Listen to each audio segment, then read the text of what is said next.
Cher pèlerin, sois le bienvenu à Banneux. Que s'y est-il passé? Tout a commencé le dimanche 15 janvier 1933, année sainte exceptionnelle en raison du 19e centenaire de la mort et de la résurrection de Jésus. Mais ce n'est pas la fête. De graves menaces pèsent sur le monde. Communisme, nazisme, guerre en série est le lot habituel des misères encore réelles aujourd'hui. L'évangile de ce dimanche était celui des noces de Cana. Rappelle-toi, c'est primordial.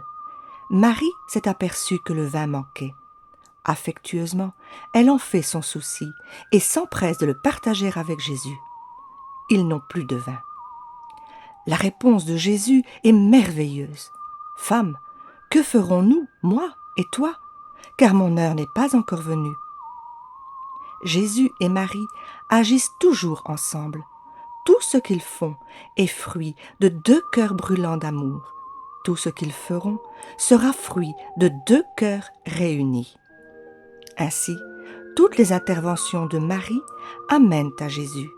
Toutes ces apparitions rappellent et invitent à vivre plus spécialement une parole d'évangile adaptée à l'urgence de chaque époque. 1830, rue du Bac à Paris. Marie demande et bénit spécialement la médaille miraculeuse. Exactement comme à Cana et comme au Calvaire, nous y voyons deux cœurs réunis. Celui de Jésus couronné d'épines, celui de Marie transpercé d'un glaive. 1846, La Salette. Marie pleure de douleur face à nos péchés et demande notre conversion. 1858, Lourdes. Marie confirme son immaculée conception. Elle est l'élue du Père pour être la mère du Fils. Comme son Fils, elle vient prendre soin de ceux qui souffrent. 1871, Pontmain. Marie se présente comme la femme de l'Apocalypse. Elle promet la paix par le don de son Fils. 1917, Fatima. Marie, Notre-Dame du Rosaire, annonce sa présence agissante. Avant son triomphe, elle demande cette prière pour traverser des temps qu'elle annonce difficiles. Novembre 1932, Borin. Marie pose deux questions capitales. Aimez-vous mon fils? M'aimez-vous? Elle montre un cœur d'or, rempli d'amour royal, précieux et infini. Mère de Dieu, elle nous invite à nous mettre en chemin vers le sacré. Et nous voici à Banneux.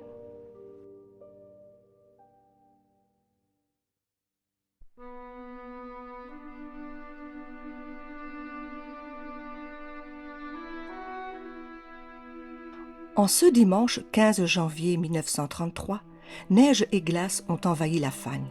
Le vent siffle sec et dur. Il est 7 heures du soir. Le froid, le noir, rien n'attire au dehors.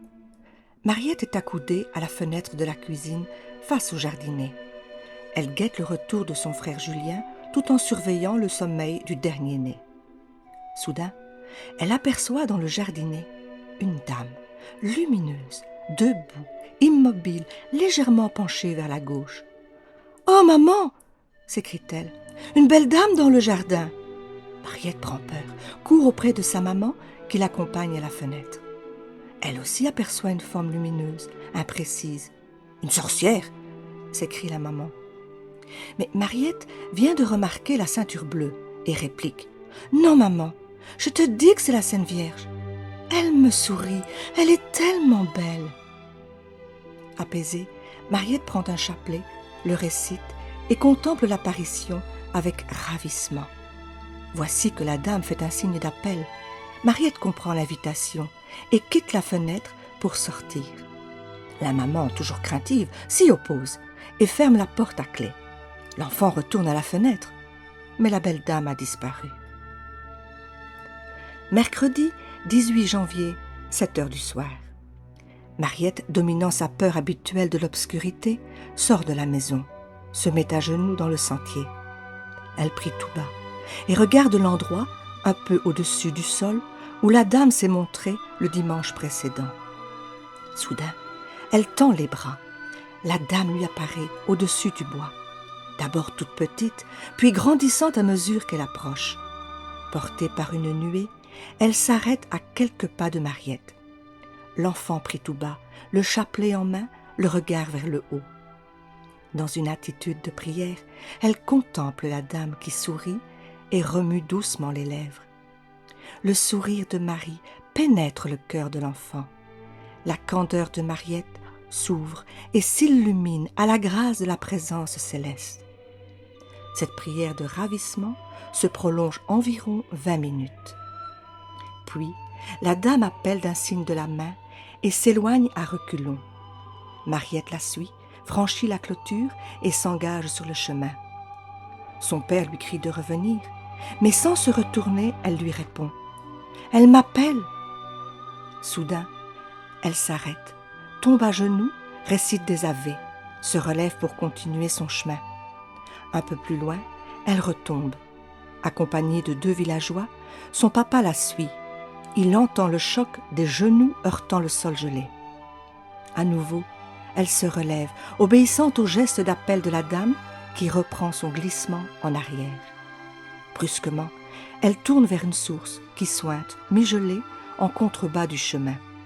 Elle s'agenouille au bord du fossé, tandis que la dame se place au sommet du talus. La dame lui dit « Poussez vos mains dans l'eau ». Sans hésiter, l'enfant obéit. Consciencieusement, elle pousse la glace et trempe les mains dans l'eau glacée. La dame lui dit encore « Cette source est réservée pour moi ». Ensuite, elle prend congé en disant « Bonsoir, au revoir ». Le regard posé sur l'enfant, elle s'élève au-dessus des sapins et s'éloigne dans le ciel. Mariette rentre chez elle. Jeudi 19 janvier, 7 heures du soir. Chaudement couverte, Mariette sort de la maison, accompagnée de son père et de 8 témoins. Après quelques pas, elle se met à genoux sur le sol enneigé et prie tout bas. Bientôt, elle étend les bras et s'écrie « Oh, la voici !» Un moment de silence, puis elle pose la question « Qui êtes-vous, ma belle dame ?» La dame répond « Je suis la Vierge des pauvres. » Pour la 2e fois, la Vierge conduit l'enfant à la source. Mariette marche posément, ignorant les personnes présentes. Elle se met à genoux aux 2 endroits où elle s'est arrêtée la veille. À la source, elle s'agenouille, fixe du regard le haut du talus où la Vierge s'est replacée. Mariette demande encore « Belle dame, vous avez dit hier, cette source est réservée pour moi. Pourquoi pour moi ?» Tandis que l'enfant se désigne, le sourire de la dame s'accentue. Elle répond « Cette source est réservée pour toutes les nations, pour les malades. » Mariette répète les paroles d'une voix claire et ajoute « Merci, merci !» Doucement, la Vierge reprend « Je prierai pour toi. Au revoir !» Comme la veille, elle s'éloigne, s'amenuisant au-dessus des sapins. La vision a duré 7 minutes. Vendredi 20 janvier, Mariette est souffrante. Cela ne l'empêche pas de sortir vers 19 heures.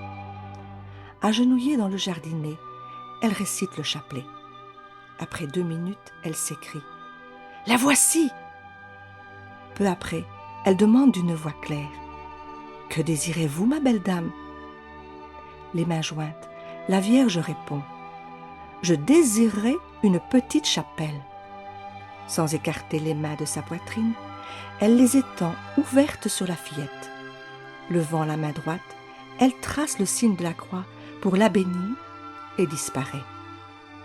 À cet instant, Mariette perd connaissance. Aidée d'un voisin, le père la transporte à la maison. Elle reprend conscience et s'endort paisiblement. Chaque soir, Mariette vient prier 1, 2, jusqu'à 6 chapelets. Sa foi est mise à rude épreuve. La Vierge ne revient pas. Le nombre de priants diminue, moqueries et sarcasmes augmentent. Et cela dure 21 jours. Samedi 11 février, Mariette est agenouillée dans le jardinet. Quelques personnes sont présentes. À la fin du deuxième chapelet, brusquement, elle se lève, se dirige vers la barrière, s'avance vers la source et s'agenouille aux mêmes endroits.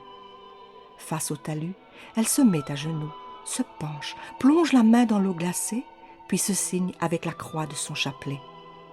Comme en réponse à sa longue souffrance, la Vierge lui confie « Je viens soulager la souffrance. Au revoir ». Comme à son habitude, elle s'éloigne. En réponse à la sollicitude mariale, Mariette décide de faire sa première communion le lendemain. Mercredi 15 février. Ce soir-là, Marie s'offre à nouveau au regard ravi de l'enfant qui lui dit « Sainte Vierge, Monsieur le chapelain m'a dit de vous demander un signe. » La Vierge répond « Croyez en moi, je croirai en vous. » Ensuite, elle lui confie un secret. Au moment de disparaître, elle ajoute « Priez beaucoup. Au revoir. » Lundi 20 février, il neige, il fait très froid. À la fin du deuxième chapelet, Mariette tend brusquement les bras. Sa prière se fait plus rapide. La belle dame est descendue. Comme de coutume, elle entraîne l'enfant vers la source. Aux mêmes endroits, Mariette s'agenouille, prie à chaque arrêt. À la source, la Vierge souriante lui dit « Ma chère enfant, priez beaucoup. » Elle cesse de sourire et ajoute d'une voix grave « Au revoir. » Jeudi 2 mars, la pluie tombe à torrents. Au début du troisième chapelet, subitement, la pluie cesse, le ciel s'éclaircit, les étoiles scintillent. Soudain, l'enfant se tait, étend les bras. La Vierge lui apparaît pour la 8e et dernière fois. Elle a le visage grave et dit « Je suis la mère du Sauveur, mère de Dieu. » Et tandis qu'une certaine tristesse envahit son visage, la Vierge adresse sa suprême recommandation. Priez beaucoup. Adieu. Elle impose les mains, bénit l'enfant d'un signe de croix, puis disparaît. La pluie reprend aussitôt.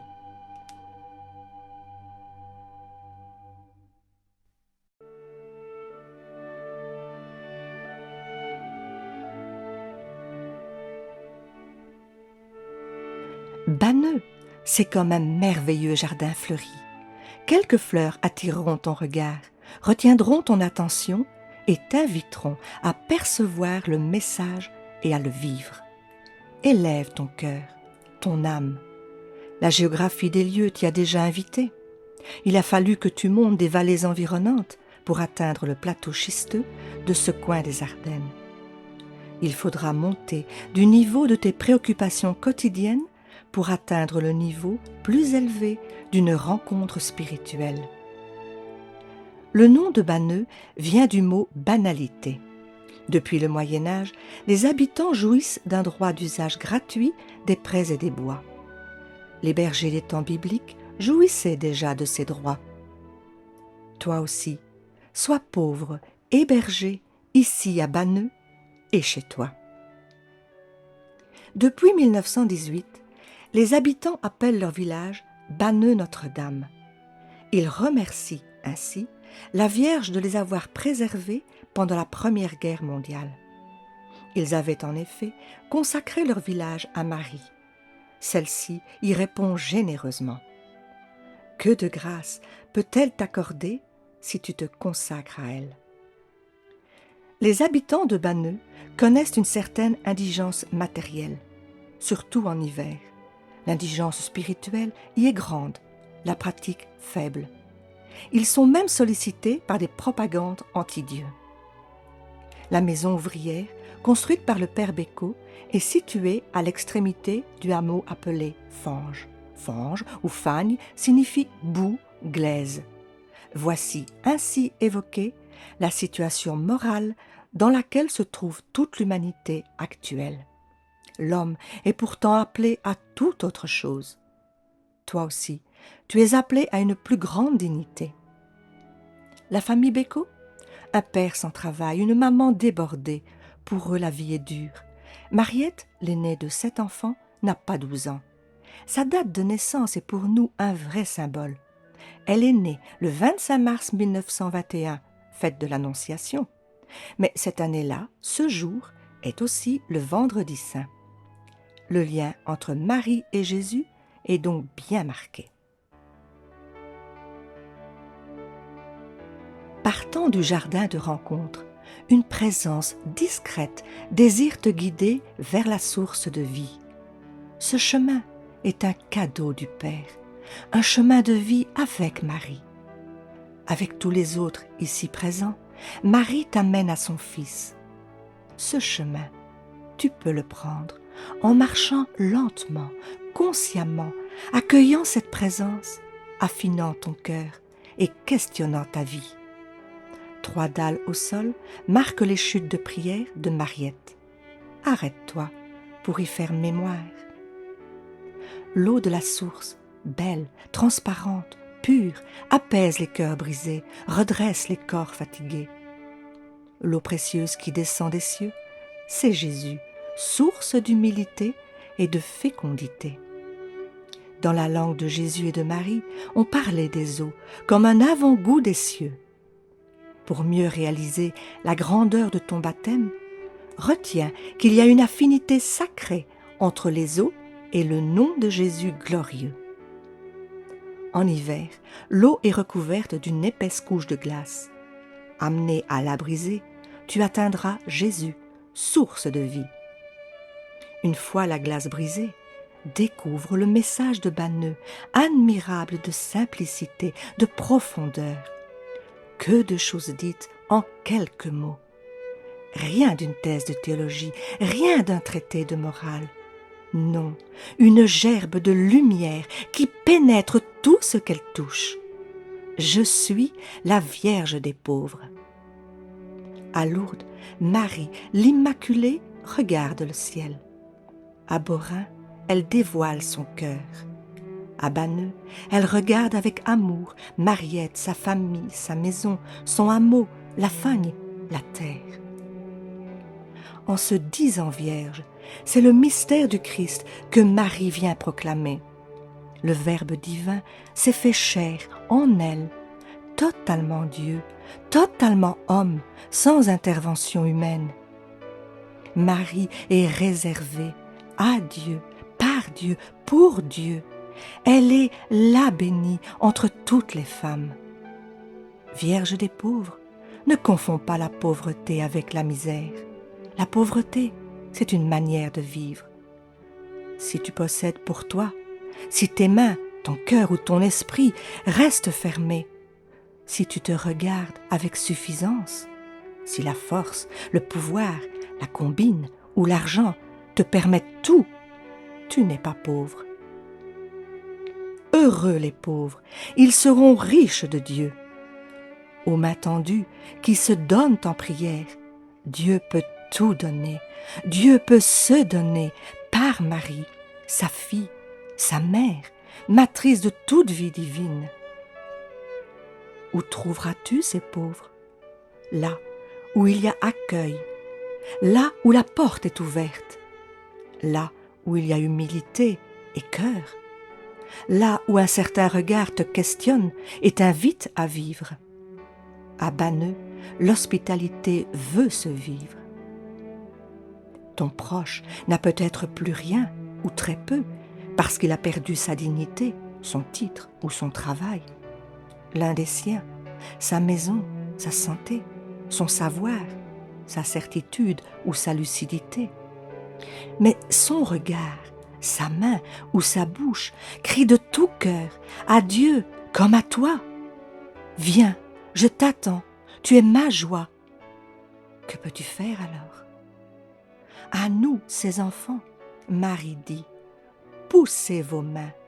Elle demande de briser la couche de glace pour toucher l'eau vivifiante, son Fils.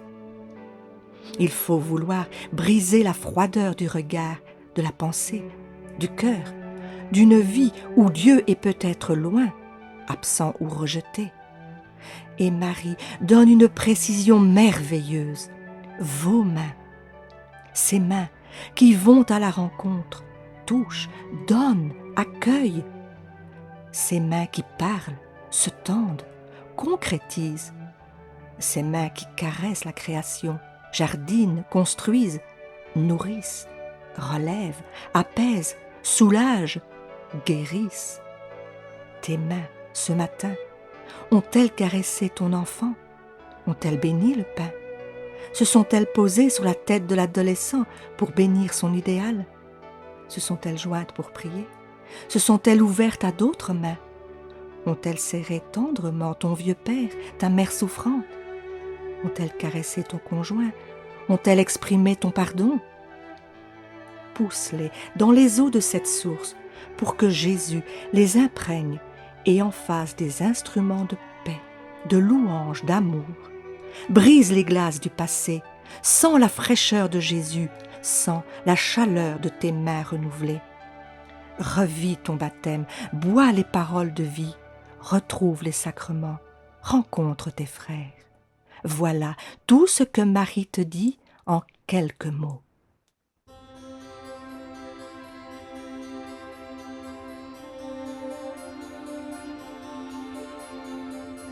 Marie est vraiment présente en notre monde moderne.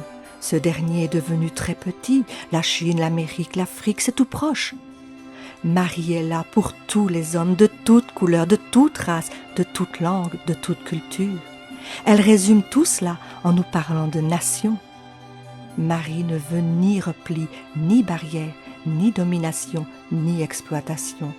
Marie est résolument en avant sur notre temps et notre monde. Pour elle, tout homme est germe d'une histoire sacrée. Elle parle de source. Ne parlerait-elle pas de toi quand tu te mets à rayonner ton baptême? Lourdes, 11 février, première apparition de celle qui va au-devant des souffrances. Banneux, 11 février, 5e apparition. Marie dit « Je viens soulager la souffrance ». En vrai pasteur, le pape répond pour tous au geste de Marie. Le 11 février devient la journée mondiale de prière pour les malades. Marie demande une petite chapelle. Petite parce qu'elle sait que tu t'y sentiras bien, accueilli et proche. Tu y vivras une rencontre de mère à fils et de fils à mère.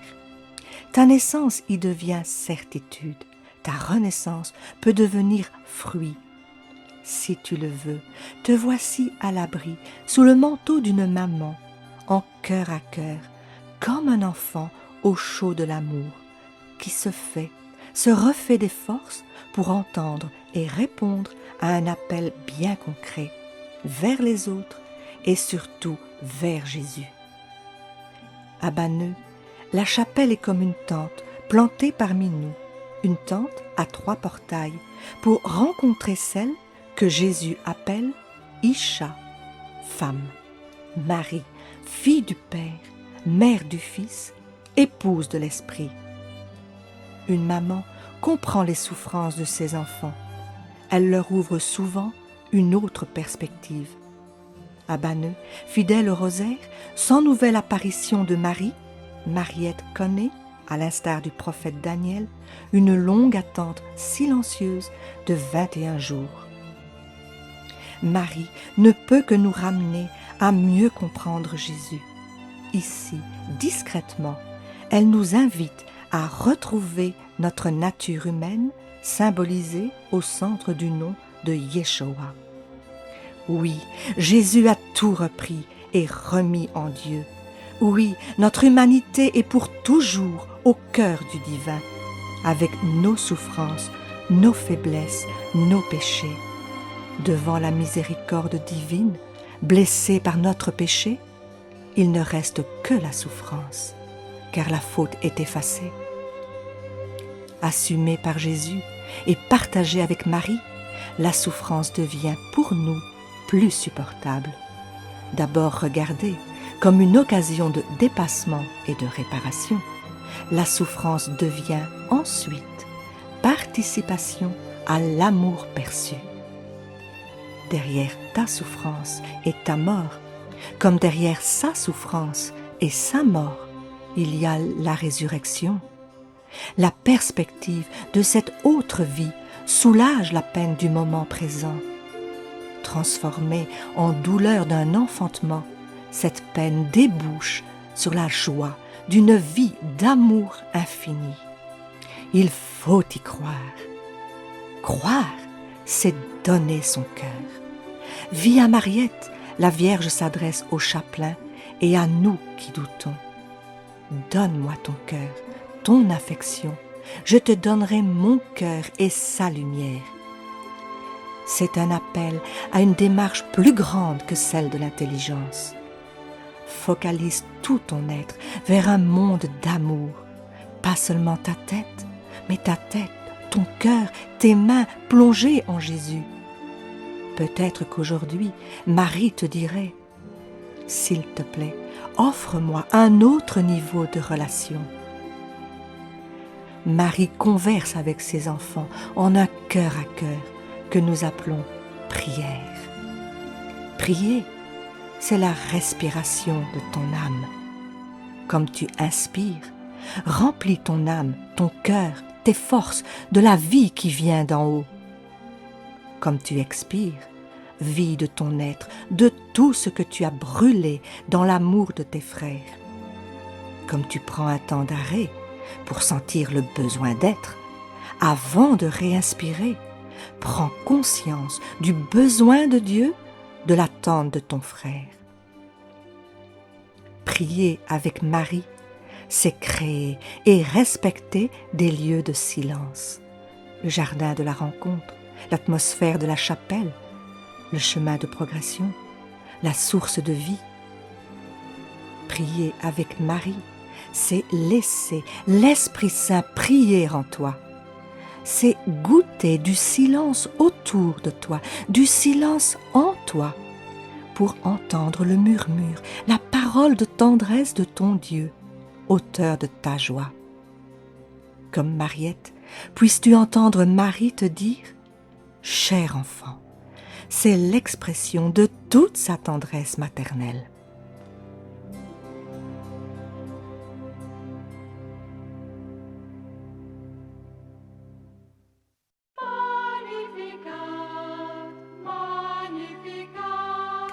Tant et tant de priants sont venus ici, à Banneux.